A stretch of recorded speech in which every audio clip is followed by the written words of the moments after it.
Ini Angeli sudah, nak? Oh iya. Oke.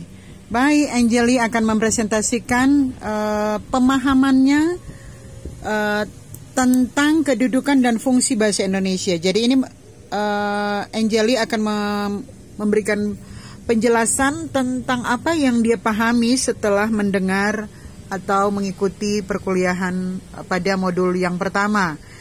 Sama materinya adalah sejarah kedudukan dan fungsi bahasa Indonesia. Angeli, disilakan, sayang.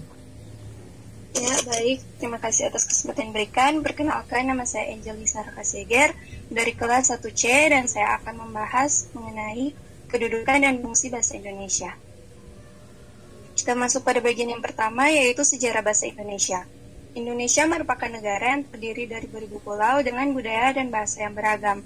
Maka dari itu diciptakanlah bahasa Indonesia. Kedudukan dan fungsi bahasa Indonesia. Bahasa-bahasa di Indonesia dikelompokkan menjadi 3, yaitu bahasa persatuan dan bahasa negara, bahasa daerah, serta bahasa asing. Bahasa Indonesia ditetapkan sebagai bahasa persatuan melalui Sumpah Pemuda, yaitu pada tahun 1928, dan kemudian dikukuhkan kedudukannya sebagai bahasa negara pada tahun 1945. Fungsi dan kedudukan bahasa Indonesia yaitu yang pertama, sebagai bahasa persatuan dan bahasa negara, berfungsi sebagai lambang kebanggaan, identitas nasional, alat pemersatu, serta bahasa resmi dalam penyelenggaraan negara. Yang kedua yaitu sebagai bahasa daerah, berfungsi sebagai lambang kebanggaan dan identitas daerah, alat perhubungan dalam keluarga dan masyarakat, dan sarana pendukung budaya daerah. Yang ketiga yaitu sebagai bahasa asing, berfungsi sebagai alat perhubungan antar bangsa dan sarana pemanfaatan ilmu pengetahuan teknologi modern.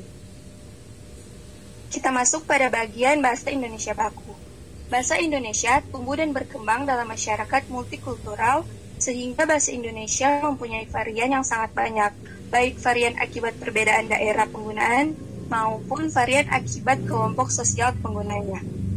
Yaitu bahasa Indonesia baku merupakan inti semua dari varian bahasa Indonesia. Ciri-ciri bahasa Indonesia baku yaitu memiliki keunggulan wilayah dan waktu penggunaan, kemantapan dinamis, serta cendekia. Sekian dari saya, terima kasih. Salam Merdeka Literasi. Baik, Angeli, terima kasih, sayang. Ya, terima kasih, Ma'am.